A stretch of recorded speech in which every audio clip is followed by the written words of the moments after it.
Hello and welcome back. It is time for RWBY, Volume 9, Chapter 4, and I am nervous. This episode has received a bit of hype over the last few weeks and earlier today, which has not done much to help with my nerves. So, yeah.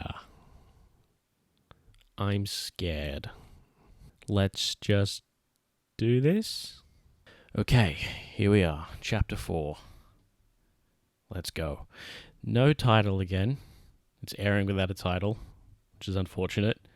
And the recording of the episode from Crunchyroll isn't working as well.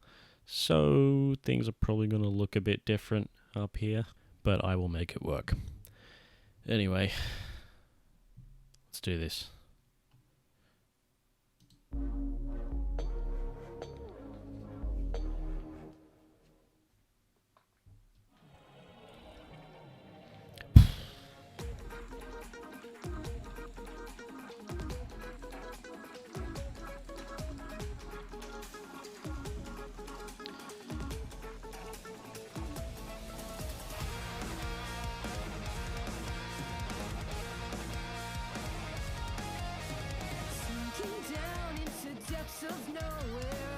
I'm recording, right?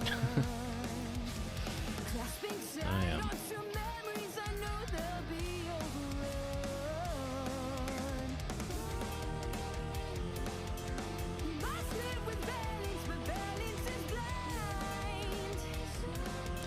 The unfortunate thing about the screen not recording is that I probably won't have the screen up when I go back through the episode after it's done. Which is unfortunate.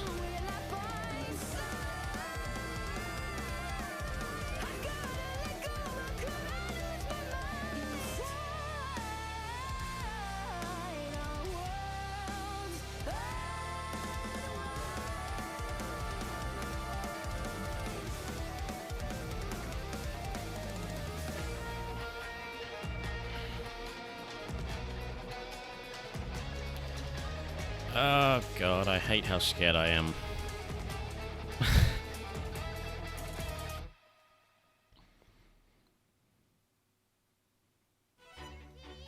Oh! Kitty! Yay. Here, kitty. Here, kitty. This is just Lindsay. Excuse me. You're excused.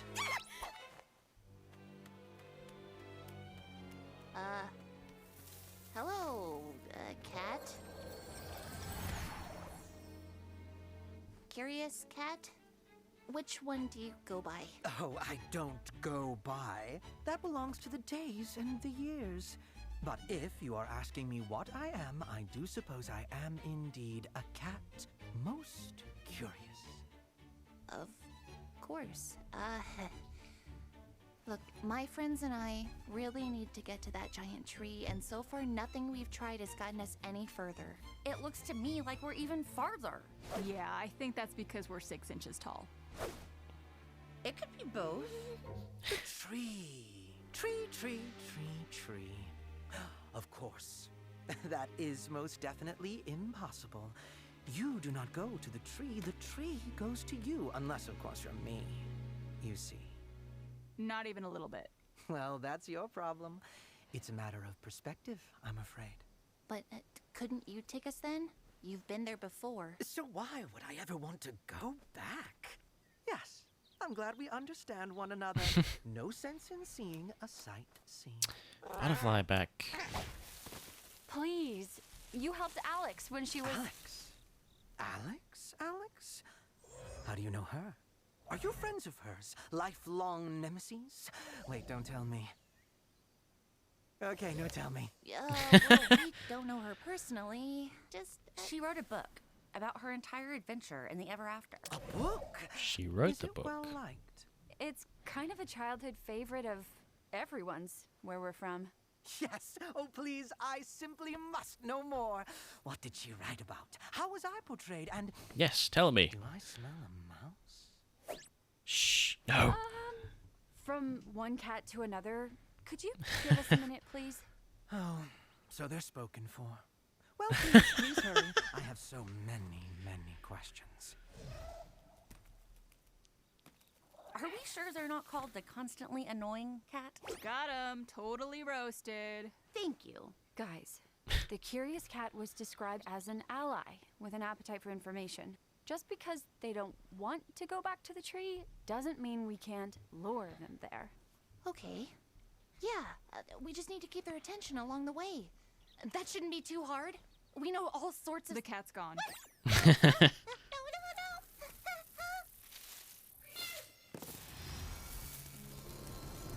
Oh, wait up! Didn't you have questions for us? We'd be happy to answer them. I sense a butt approaching. No, I mean, we do still need to go to the tree, but that'll take ages, right? Plenty of time to tell you all the stuff from our world. Look, ever seen a scroll before? Ooh. Oh yeah, they have. Luminous rectangle. Ooh. What does this button do? I didn't even think of that. Yes. Why is it painting tiny flat versions of me? Is that what I look like smiling? Hook, line, and Questions. sinker. How exciting. Technology. The old man and the boy share a body now? Ooh, that's got some uncomfortable implications. Who thought that was a helpful way to reincarnate? The same people who put a city in the sky? Oh, speaking of Atlas, did that CL girl from the Vital Festival ever come back in a notable way? Just so many characters to keep track of. Wait, what was my original question? That is very, Like, very it's your meta. turn. You have asked about the origins of Remnant. That's right. Woo, those two brothers. Talk about a god complex, am I right? All in all, a rather entertaining summary. Though I felt some of the character voices were a bit uninspired. Looking at you, wise huntress. Again, it's Weiss. Just Weiss. Apologies. To your credit, you lot certainly know more about the beginnings of Remnant than Alyx did. That girl could barely see past her own nose. Oh, what do you mean? Oh, you know. Just hilariously concerned with trivial things. Yeah, but she learned her lesson in the end, right? I'd certainly say so. Oh, would you look at that? The edge of the garden's acre. Gardens. Whoa. Yeah, we get these leaves. Yo, Ruby is smiling. What an odd sight. This entire world is put together like a bunch of mixed up puzzle pieces. How does anyone make sense of this? Each acre is made specifically for its inhabitants and their roles. Is it not like that on Remnant? No? How strange. It never even occurred to me to ask that before. I have a question I'd like to ask. How much longer before we're back to regular size? Not long at all. The garden is just down this path and is sure to have all the ingredients we need for a lovely Grogurt parfait. Just don't go talking to anyone without me. If you're not careful. We might get our heads cut off. That is how we met, isn't it? Ooh, you Remnant folk are such troublemakers. Well, I'm sure we'll cause a lot less trouble once we're back to normal. Bah! I don't see what all the fuss is about. Some of my best friends are 6 inches tall. If I were you, I'd be more worried about... That is pretty. Who was that scary sorceress you mentioned? Salim? Salem? How many more relics does she need to end the world again?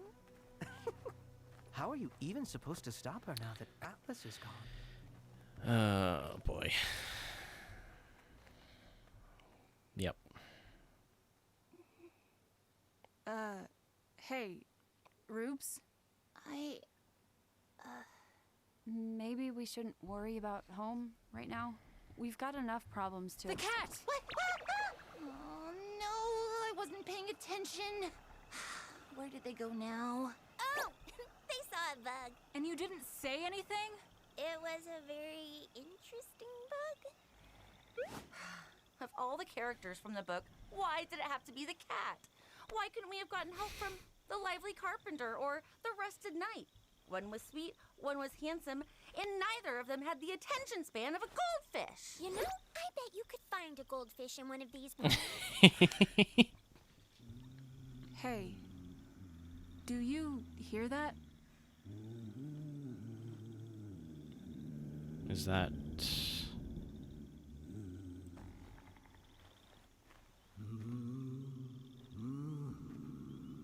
Is this the garden? It's the pile of It leaves. certainly looks like a garden. But where's that humming coming from?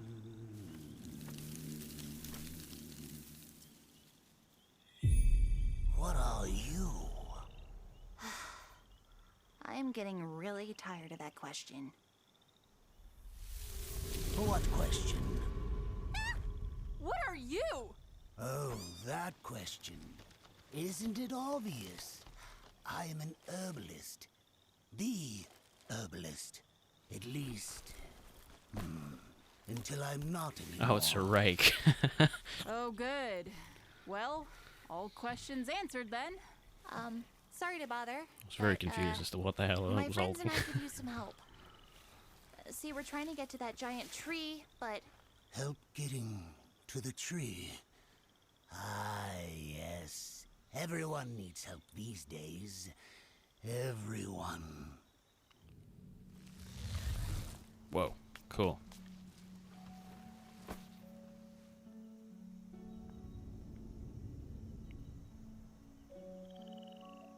Well, are you coming in or aren't you? you can make us a Grogurt parfait, right?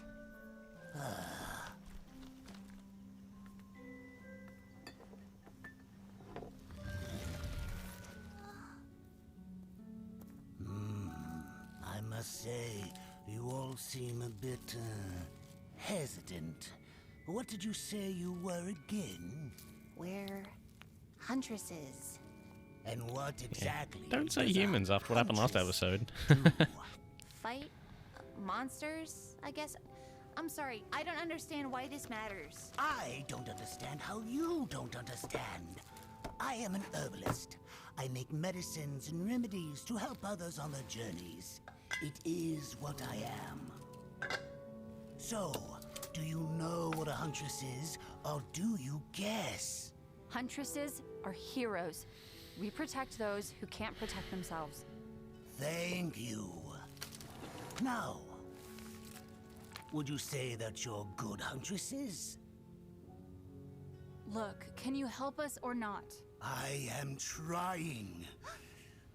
But you are making this far more complicated than it needs to be. We all have our titles, our roles to play. But in order to help you become whatever it is you need to become, you should really have a better understanding of what you are now. Okay. How do we open mushroom door? This is how a king winds up a prince. Follow me. My work is never done.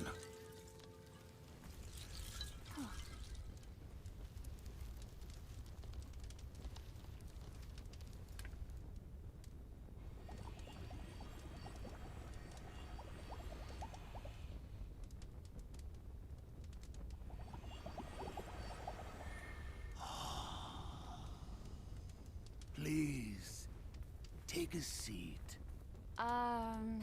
Actually, I think maybe we should be going. Right, Ruby? This won't take long. Just answer the questions.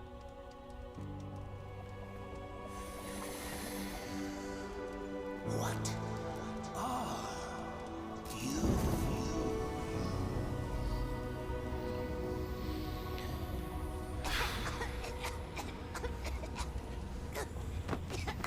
Oh no. Are you sure you know? You have to be sure of what you are and of what you're going to be. Blake! Ruby!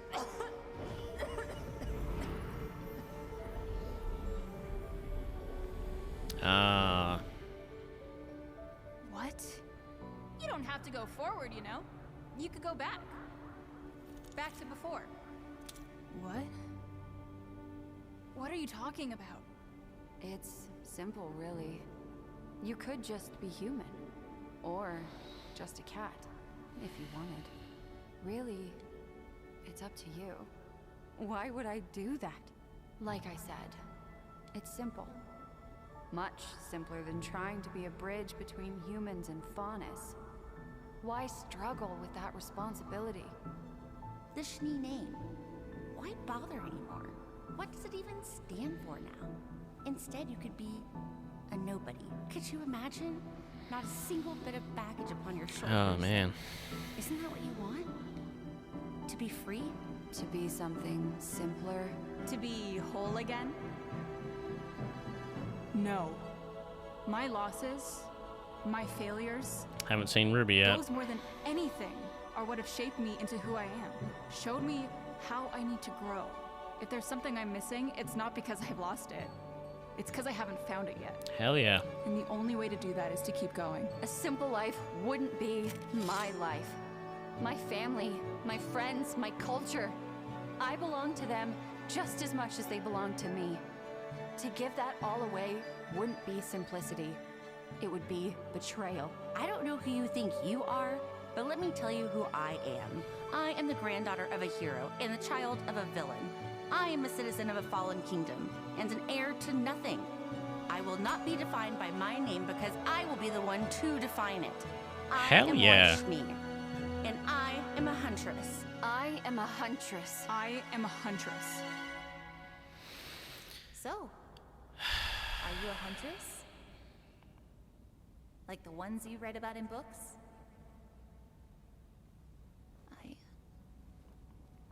I don't know.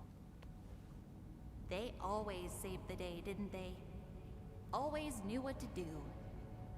Always won in the end. But life isn't like a fairy tale. That's right. It's up to you to make things better, isn't it? Blake said that. Back in Everything volume all 1. depends on you. Your sister needs you. Your friends need you. The whole world needs you to keep fighting forever and ever against an invincible monster that took your mother. Mom was the best, but even she failed. And that doesn't seem fair. None of this seems fair.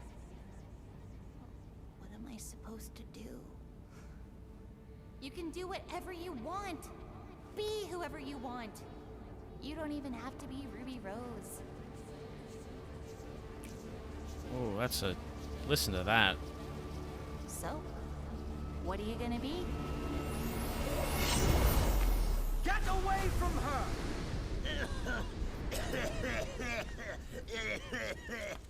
Oh my, that's a bit much. Oh, Herb, look at yourself. You're done. You're supposed to be helping others find their way, but you've lost your own. Please, let me help. And take a little bit of my heart. You'll feel much better.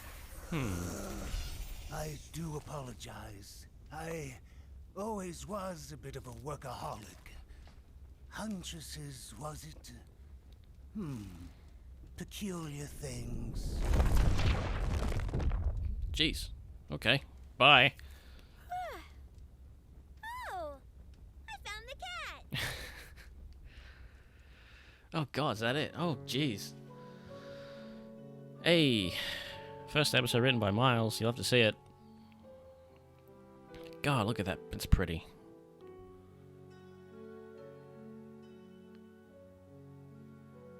That's also really pretty.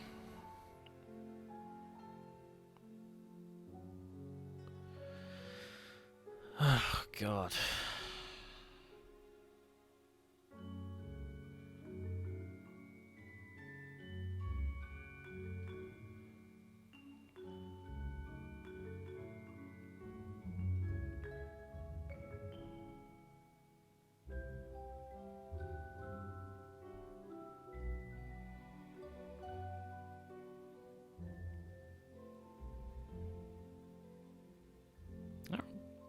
That reminds me of something. I can't put my finger on it. Okay. A lot of very deep things to think about. I feel like I'm far too tired to even start thinking about it. But, oh man. Really cool. That whole sequence. You know, that sequence. We all know what I'm talking about. Yeah, that was really, really cool. And at the same time, it was sad and just horrible. Yeah, I think I need to sit and stew in my own thoughts for a bit. I definitely need to watch it again a bunch of times. I can't.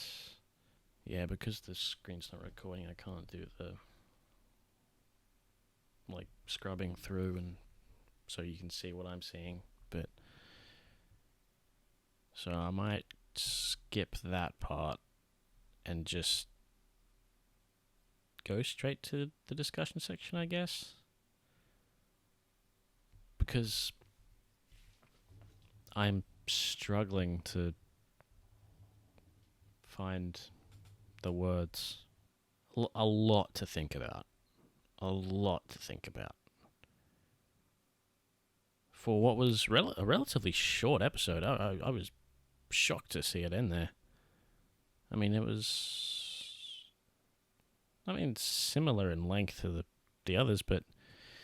Yeah, damn, that's... Ugh.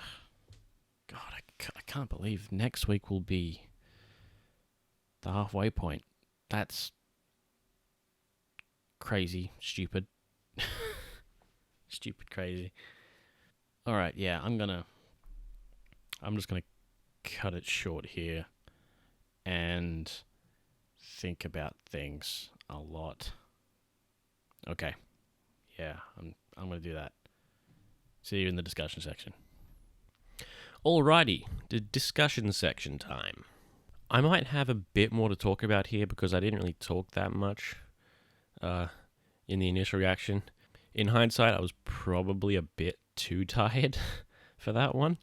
So I probably didn't appreciate the episode as a whole as well as I could have in that moment. Which is proven by the fact that when I watched it the next morning, I cried like a bitch. Which I haven't cried for RWBY since the end of Volume 8. So, it's been a while. Okay, so let's find a spot to start, shall we? I wonder how many other people have spent their birthday doing a discussion on an episode of anime. Because that's what I'm doing. Alright, may as well start with music. I haven't got nearly as much stuff to talk about with the music this episode. We had some more synced sort of music. The one that jumps out to me is when the front half of the cat is walking across the screen. It starts soft, gets louder as it approaches the center of the screen, and then fades out again as it moves off screen. It's a very small little thing, but when I noticed it, it just makes me smile. Speaking of the cat, there's a number of moments where it sort of sounds like the music we got for the cat last episode, but I admittedly haven't listened to it enough yet to confirm or deny if it is the same theme or not. On the note of music from last episode, though, Peter Jones just posted a wonderful little breakdown of the Red Prince theme from last episode. So I will link that down in the description, and you should go watch that because it's really freaking cool. Next, the whole scene with the Herbalist. Really love the instrumentation in that scene. It fits that character and that environment so well. The whole vibe reminds me of something, but I still can't put a finger on what that is. But I really like it. I especially like the, I think it's a marimba that's in there, which I don't know if we've ever had a marimba in RWBY before. I don't think we have. I could be wrong. Probably am wrong. But nevertheless, it's cool. The next piece of music is in The Scene, and I probably will save talking about the music until I talk about that whole scene as a whole, because it deserves to be its own section. Okay, some of the small things, just get them out of the way. First note, Alyx wrote the book. I find that interesting that Alyx was the one who wrote The Girl Who Fell Through the World, who wrote that book. It does make me wonder if there's potentially biased viewpoints in the book then, but yeah, just a small little thing. Again with the butterflies. Butterflies seem to definitely be important, and especially with when the cat attacks that last butterfly and then it like bursts into a swarm of new and but different butterflies. I'm just wondering if there's anything significant there. Luminous rectangle. It's a wonderful scene. And of course, with the whole summary of RWBY and the cat more or less reviewing the show, it's funny how self-aware and meta a lot of the comments that the cat makes are. I can only imagine that Miles had a grand old time writing that scene. From mentioning CL to, all having so many characters, and what was it, uninspired? What was it? All in all, a rather entertaining summary, though I felt some of the character voices were a bit uninspired. Okay, then that's what it was. Character voices being uninspired. It's definitely a bit of Miles poking fun at himself and Carrie as well from back in the day. So, good fun. Oh yeah, and the cat mentions something about Alyx learning her lesson, which could be just a insignificant sort of line, or maybe because I got the sense that maybe there was a bit more to that, maybe something a bit more sinister, but I got nothing else beyond that.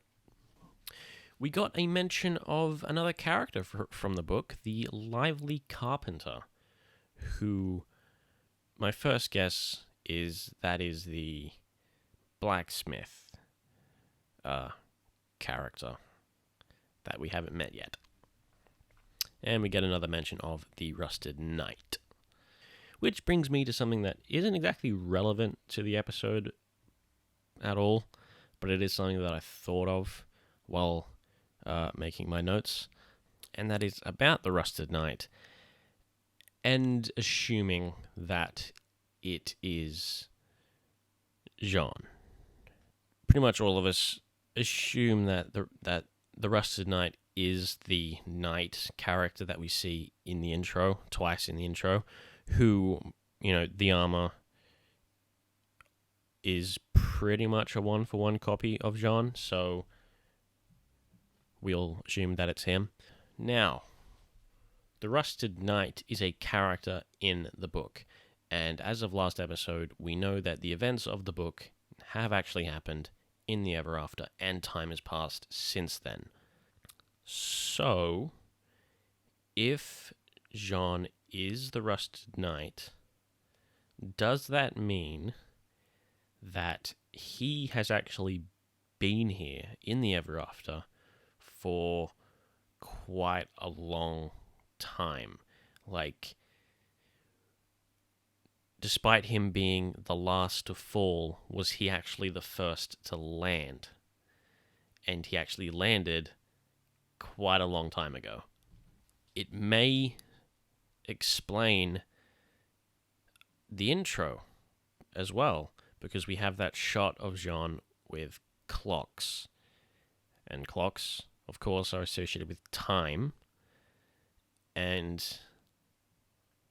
maybe that is symbolizing the fact that John has been in the Ever After for quite a long time. This is my first theory, isn't it? Yeah. Again, I'm not much for theory crafting, so this is a rarity. But yeah, just an idea that I had that popped into my mind. I was like, oh, what if? Next, a little bit on the curious cat. I am curious why they seem to be the only one that is capable of going to the tree. They mention it being a matter of perspective. I don't know what that means, but yeah. And they also mention that they don't want to go back to the tree, or, well, they imply that it's not a place they want to go back to. So that's interesting. And then a thing that we saw last episode, but I didn't mention, and then we see it again this episode, is the cat giving pieces of its heart to calm or soothe or bring people back to their normal state, I guess. It's an interesting ability which I'm just curious to see what significance it has in the story.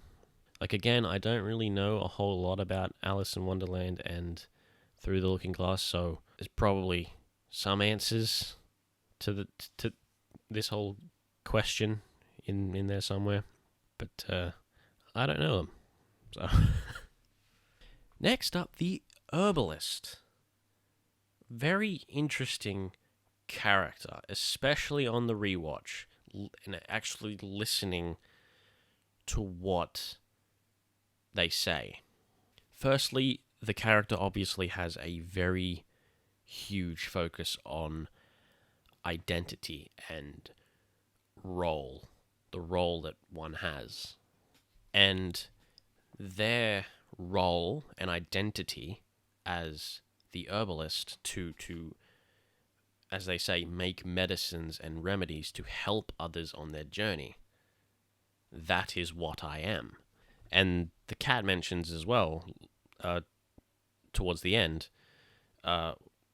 you're supposed to help others find their way, but you've lost your own. So the herbalist, obviously that's the big question for this volume. What are you? For the herbalist, I mean, they say it. As I said, they make medicines, remedies to help others on their journey. That is what I am. But of course, by medicines and remedies, it's not just, to heal someone from a disease or something, but it's, to help others on their journeys of self-discovery, journeys to find out what they are. And, as we lead into the big scene of this episode, the things that the herbalist says are just very profound, I guess. Lines like, I have them written down. I should actually read them. We all have our titles, our roles to play, but in order to help you become whatever it is you need to become, you should really have a better understanding of what you are now. And then, what are you? Are you sure you know? You have to be sure of what you are and of what you are going to be. Now, those lines probably don't need a whole lot of analysis. I think they're pretty self-explanatory, but they're building the whole idea of what this entire volume is about, especially for RWBY. And before we move on to the big scene, just a one tiny little thing about the herbalist. One line that it says, "This is how a king winds up a prince." that does not seem coincidental. That seems like it would very much relate to the Red King and the Red Prince. So, okay. So, the sequence. Team RWBY facing their past selves. Or representations of their past selves. Oh boy. Firstly, I like how the summary of the whole show that we sort of got earlier in the episode is a nice way to get the audience thinking about the whole journey that these characters have been on. It just sets up this whole sequence pretty well, I think. So, where do I start with this? So for Weiss, Blake, and Yang, this is them being confident and being assured of who and what they are in a complete reversal from Volume 2, Chapter 10, where they didn't know any of that. Back then, they had ideas of what they wanted to be, and now we see that they are what they want to be. You know, it's a complete culmination of their character arcs from the beginning. And it's an incredibly emotional thing to witness. And for the three of them, their past selves offer them something. For Yang, it's to be whole again. For Blake, it's to be simple. And for Weiss, it's to be free. And all three of them reject that. For Yang, as she says, her losses and her failures are what have shaped her into who and what she is. She doesn't need to be whole again because she already is. You know, she has that line. If there's something I'm missing, it's not because I lost it, it's because I haven't found it yet. It's all about going forward, moving forward, not going back. For Blake, she feels that responsibility of being the bridge between humans and Faunus. And to be simple would absolve her of that responsibility. You know, as she says, a simple life wouldn't be my life. And then her next line, you know, family, friends, culture, she belongs to them just as much as they belong to her. And giving that away would not be simplicity. It would be betrayal. Oh, dude. And then Weiss, you know, she is offered the opportunity to be free. You know, because the Shinee name means nothing anymore. She could be a nobody.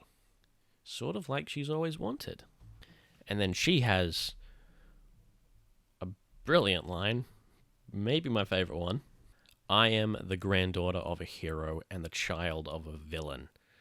I am a citizen of a fallen kingdom and an heir to nothing. I will not be defined by my name because I will be the one to define it. And hearing that, on top of just being awesome, it instantly makes me think of the World of Remnant episode on the SDC, you know, and how that episode ends. The line that episode ends on is very appropriate. The Shinee name still means something today, but as for what it'll mean tomorrow, well, your guess is as good as mine.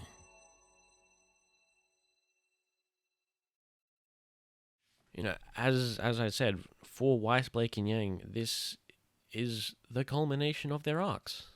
Here we see how far they've come since the beginning, since that episode in Volume 2 where they didn't know what they were, and now they do. And back then, in that episode, RWBY knew what she was. And now she doesn't. So we have this complete reversal. So while this is the culmination of the arcs for Weiss, Blake, and Yang, it easily just could be the start of RWBY's. So for RWBY, she's obviously the old one out here. Whereas the past selves for Weiss, Blake, and Yang gave them alternatives for what they could be, to be whole again, to be simple, to be free. RWBY's past self does not offer that in any way. Or, well, the one thing that she says that could be interpreted that way is, she says, you can be whatever you want, which is obviously not very specific at all. It's about being anything but herself. RWBY has that line, life isn't the same as a fairy tale, which direct callback to Volume 1, to what Blake says in Volume 1. And if we remember RWBY's response to that, that's why we're here, to make it better. Yeah, she definitely doesn't believe that anymore. With RWBY, she is taking the responsibility for everything onto her shoulders. Her past self, her reflection says, it is up to you to make things better. It all depends on you.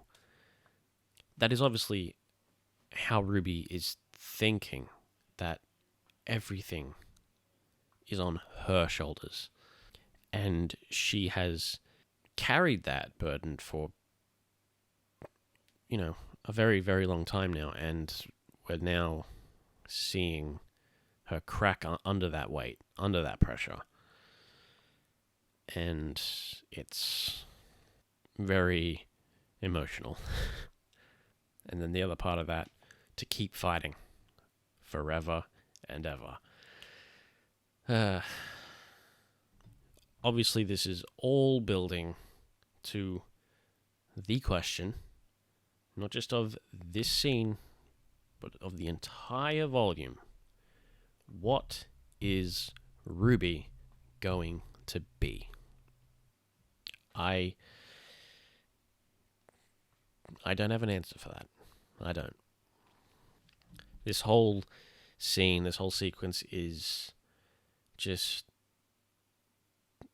so wonderful and incredibly, incredibly emotional. Other things to mention about this scene, Weiss, Blake, and Yang, they raise their weapons. They have their weapons, and they raise them towards their past selves in,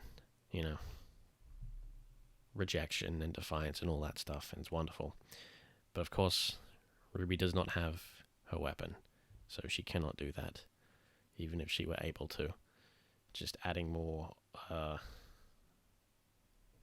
symbology to the whole thing. And massive shout-outs to Lindsay, Kara, Arryn, and Barbara, because each of them had to channel themselves and their performances from nearly 10 years ago. And that energy and the vibes that the characters had back then. And they did such a wonderful job. Oh yeah, and the music, that's right. Oh man. Music for this scene is easily my favorite piece of music in the volume so far. Talk about emotional damage. Jeez. It is so incredibly emotional listening to that music. That's what got me in my initial rewatch. Hearing that, specifically that very final bit, and the way it just fades out into nothing as we cut to RWBY. That's what got me. That is what made me cry like a bitch. Because it's such a fulfilling moment for Weiss, Blake, and Yang. And the music is reflecting that beautifully. And then it just cuts to RWBY and there's nothing. It's just empty. And that really, really hurt. So, good job on that. But also, screw you. If there's one thing that I think is missing from that scene, it is leitmotifs. Like, that moment would have been one of the best moments in the entire show. I mean, well, it already is. But it would have been even better if we had Mirror Mirror and From Shadows and I Burn or Armed and Ready, you know, and maybe even Red Like Roses in there. Just, dude. Because, like, I can imagine it, and if that happened, I probably wouldn't have cried during my rewatch. I would have cried during the first viewing, during the reaction. So that would have been, embarrassing. Yeah, if there is one thing that's missing from that scene, it's that. But that does not take away from the rest of it. It is... that scene has made me very nostalgic.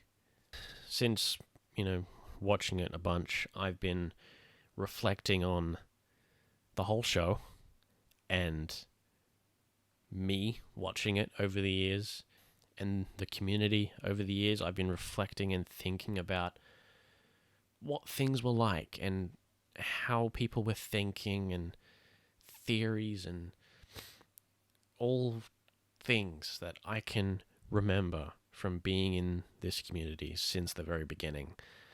And it makes me very sad and happy and nostalgic and just thankful to just be here, to experience this after so many years of watching and how big the show has been in my life personally. Yeah.